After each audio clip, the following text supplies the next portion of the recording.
we are back in the US. Just want to make a quick video on a couple differences we saw and kind of our flight back and some things to learn. That's what this video is about. For our flight back and on the way there, the Philippines requires what's called an e-arrival form. It was called an e-health pass. They just got rid of a couple questions and basically rebranded it as e-arrival. When you get there, you go through immigration. So since Charmaine's a Philippine citizen, they just asked if we were married, and that was kind of the end of the interview for immigration. But they're just going to want to know what you're there for. So just have travel plans kind of ready, your booking reservations, any rental reservations, kind of have all that ready if they do ask you more detail. So the other thing is, when we came back to the US, there was really no form like that, like a vaccine form or anything, but they did want us to go through immigration, which is standard. But going back in, they just kind of asked if we're carrying any kind of meats, fruit, seeds, nuts, anything that can kind of carry disease. Obviously they don't want that into the US, bringing a new disease that hasn't built up immunity yet. We did fill out one affidavit as well for Charmaine because her green card does not match her passport name, just because of marriage and stuff. They didn't actually even look at it, just because the green card shows her and stuff, and they didn't really even look at the Philippine passport. We did fill out an affidavit just saying one and the same. Didn't end up using it, but I would recommend just in case. We just probably gotta be chillax immigration officer. Also, when you do leave the Philippines, if you do have a Philippine passport, you want to make sure that you get a tax exemption. It's just at the airport. On our way to the Philippines, at the time they did require a 2-dose vaccine. I don't know if that's still the same anymore. It's been about a month since we got back. We did have a layover in Japan, which the Japanese government doesn't quite yet identify 2 doses as valid, so they want a 3rd dose. Basically a booster. Be prepared to have additional booster shot if you do want to stop in Japan. So not a problem. We just kind of stayed in the airport and it was fine. Going from Japan to Manila and then also entering into Japan, ANA Airlines still required masks. And then domestic flights, we didn't have to have masks on any of the domestic flights with United. All the airports did have free Wi-Fi. You'll kind of see the list here, but we went to Indianapolis, to Dulles, which is Washington, D.C., and then we flew to Haneda, flew domestic with United, and then we flew all international with ANA Airlines. So we flew from Dulles to Haneda, which is Tokyo, Japan, and then we also flew from that Haneda to NAIA, which is Manila's airport, and then we flew from Manila to Haneda, another Tokyo airport, and then from Tokyo back to Houston, and then back from Houston to Indianapolis. So they all had free Wi-Fi. Houston had one terminal that didn't have it. I think that was probably just an IT issue. Maybe they're resetting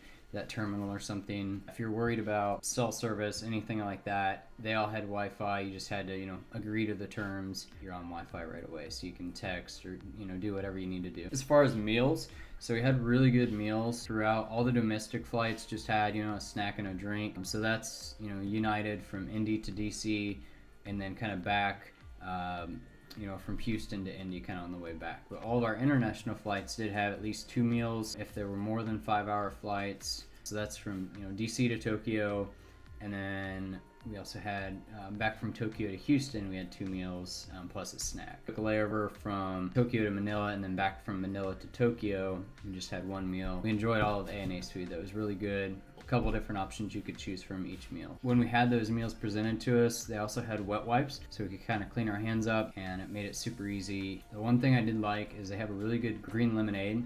It's kind of like a lime fruit that's in Japan, called a Karu Habasu. I'm not sure if I'm pronouncing that right. I'll put the spelling here. It just translates to scent citrus, literal translation, according to the airline stewardess at least. I like that drink though, it was really good. Just kind of like a sweet lemonade. Now on to part 2. So this is the second part. The differences in the Philippines. Brooms are made of straw. You really don't have like a lot of plastic brooms. There are some, but typically, when you go to the supermarket or a roadside stand, you're going to find brooms that are straw. A little bit more economically good for the environment and stuff like that. And they're also kind of used as a multi-purpose, like a rake for getting leaves and stuff out of the yard. One fun fact I found is that you really can't sweep after nightfall. It's kind of a superstition in the Philippines, so just sweep during the day. Most of the restaurants don't have free Wi-Fi. So in the US, locations for Starbucks have free Wi-Fi. In the Philippines, they didn't have Wi-Fi. Make sure that you have a data plan that either has your phone where you can tether it as a hotspot or bring kind of a hotspot with you. Napkins, so So again, kind of going with consumerism here in the US, a lot of napkins in the US, you know, you might get like a thick stack of napkins with any meal. In the Philippines, it's more like they give you one piece. Kind of plan on, you know, maybe bringing some wet wipes or something if you need more than one little napkin when you go out to restaurants. Sticking with restaurants, they don't really have lids for dine-in customers. Another plastic waste, it's not really needed. So you'll just have, you know, just the cup and it's just kind of open. Same thing with straws. If you get a to-go order,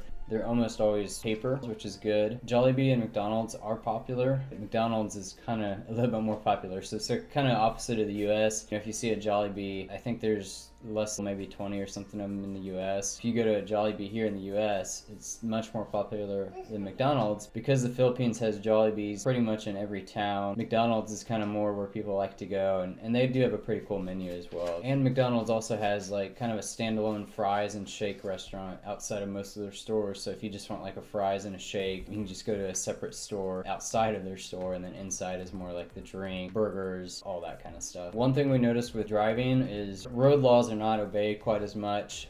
Kind of everyone just passes, you know, wherever there's an opportunity. Generally, you know, there's not a lot of road rage. If someone wants to go faster than you, that's fine. They just go around you. They'll either flash you or honk. And if there's too much traffic kind of, you know, in the passing lane, passing on the shoulder is very common. It's just what they do there. No road rage. There's a lot of honking, but no one really gets upset. Everyone gets where they need to go. So there are ants everywhere. So just kind of be prepared for that when you get there to the Philippines.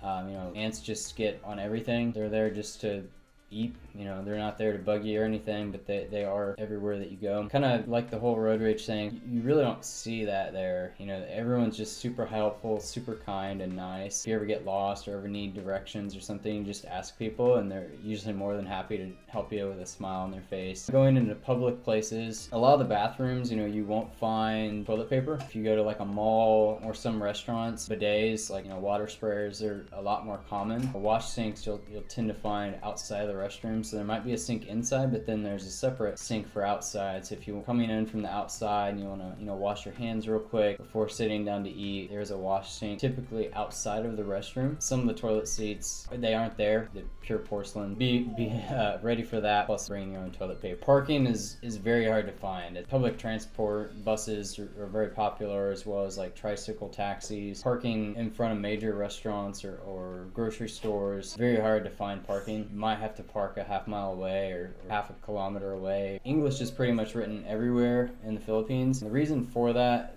I believe it's a second language for most Filipinos. Tagalog is spoken in 12 kind of main dialects. So instead of having all those dialects on all the menus, to kind of streamline it and just make everything kind of more understandable by all the different dialects, is just print everything in English. Pretty much on all the menus, all the billboards, vehicles, anywhere you go, you're going to see English written. Cards. So be prepared to bring lots of cash or have a way to get an ATM. Businesses really haven't built card payments into their systems yet. If you go to pay with a card or to NFC, you know, Apple Pay, Google Pay, it's really not a common thing yet. There is a thing called Gcash, which is like a PayPal, Venmo, Zelle, bank-to-bank or person-to-person transaction that a lot of people will accept. You do have to have a Philippines phone number to kind of set that up. If you do want to use Gcash, make sure you have a Philippines phone number as well as some kind of address that you can tie that to. They do require about 20 questions to kind of get that set up. So we did use Gcash as well while we were there. Cards are very hard to find except the major chain restaurants, any of the roadside stands, any of that stuff. It's either cash or Gcash. That's kind of it. Karaoke is very common to hear into the early morning on the weekends. So, you know,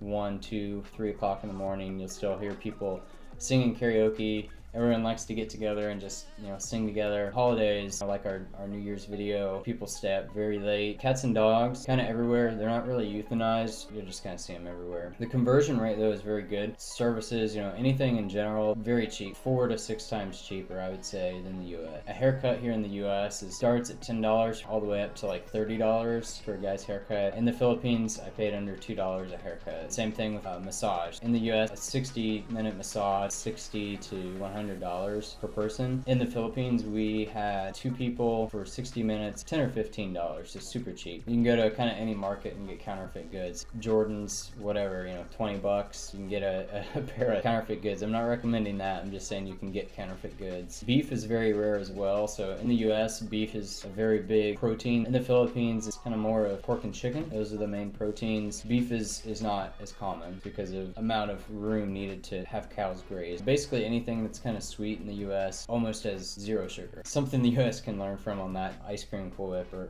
kind of just like cream flavor, and that's kind of it. No added sugars on those. Generally, people can wake up anywhere from about 5:30 to 6, bed around 8:30 to 9. On the weekends, you might hear people, you know, 1, 2, 3 in the morning. But generally during the work week, people go to bed around sunset, and that's because the sun is a little bit closer to the equator there, so the sun does start to rise about 4:30 to 5 o'clock. Plus there's chickens and roosters. Air conditioning is really not a thing that's used in the majority of the houses in the Philippines, even though the Philippines is hot, you know, typically 80s to 90s. It's actually called aircon. Majority of houses don't have it. It's very expensive to maintain, as well as the electric bill. So everyone's just kind of adjusted, but you will find, you know, major chain restaurants like Jollibee, most of the malls generally have AC. Parking's kind of an issue, so if you do take a taxi tricycle, which is just, you know, a motorcycle with kind of a sidecar on it, each city kind of has their own color, so we notice that. Some cities will have green, some will have pink, some will have orange. It's kind of that whole color for the whole city. Grocery stores in general, you know, there are some that are separate, like Save More has their own standalone locations. Most grocery stores are inside of malls, but all malls, they have grocery stores. In the US, you go to a mall, you see retail, clothing, furniture, electronics stores, maybe a food court. In the US, a actual grocery store is not really seen ever inside of a mall. It saves you the time of going, you know, to the mall and then to the grocery or run some errands and get some new clothes and groceries. That concludes part 2. One more part here. So this is part 3. So this is kind of just on some observations on vehicles. I like to know about cars and vehicles and stuff. A couple things I saw. Some of the things I only saw 1 or 2 of. I'm gonna just go through a list of a couple of cars I only saw 1 of that, you know, you'll see more in the US in general. A couple of these are sports cars, so just some cool sports cars I saw. I saw 1 Cadillac Escalade. Cadillac used to be real popular in the 60s and 70s in the Philippines, but they've kind of backed out of the market since. But I did see 1 Cadillac Escalade. I also saw a McLaren GT. The front bumper is different from the US. There was a BMW M3, I think it was like maybe a 2000, 2003, somewhere in that model year. Saw 1 Ford Thunderbird. I was really interested to see that, and it was actually a convertible as well. It was like a mint green Thunderbird. So I saw that, and then I saw a lot of Suburbans. It seemed like people with drivers, I'll say at least, have kind of a full-size Suburban, just a standard, you know, Chevy Suburban. They were all tinted out dark. Full-size trucks are not used because of the limited parking and the size of the streets. Full-size trucks really aren't too popular. I saw 1 or 2 Ford F-150s, but I did see one of the brand new Tundras, the body style that just came out less than a year ago. So I did see one of those. So most are mid-size. Saw a couple Volvos, like 3 of those. I saw Volkswagen Beetle, the old ones, but I only saw 1 of the newer body style Jettas. Volkswagen doesn't seem to be sold in the Philippines. They're probably imported or something along those lines. I also did see a couple other BMWs, a couple Mercedes, so like 4 or 5 of each of those, and then Audi again.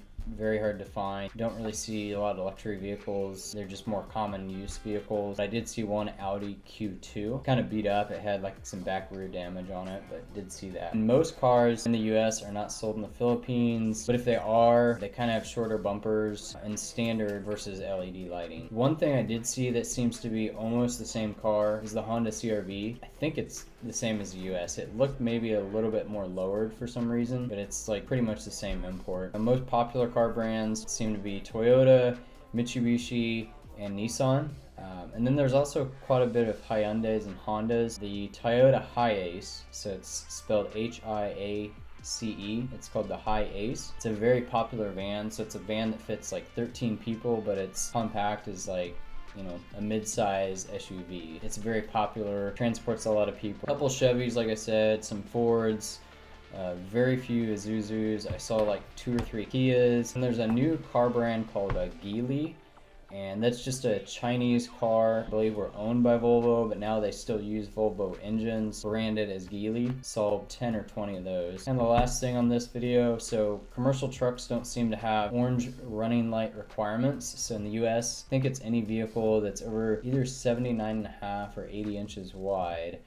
You have to have kind of three, orange running lights. A lot of the commercial trucks in the Philippines, you might see that modified orange color, more of like a blue or a green or a purple, which actually kind of makes it a little easier to see at night. But there's really no standardization. Like in the US, you see white headlights, the back running lights. It's either orange, red, but yeah, I mean, blue, green, purple, kind of any color that's bright. They like to put them on their cars, just kind of decorate them up. Makes it a little easier to see. Yeah, that's my thoughts in the Philippines. Let me know what your thoughts are below. See if I missed anything. See if there's anything you thought was interesting. Be sure to like, share, and subscribe, and thanks for watching.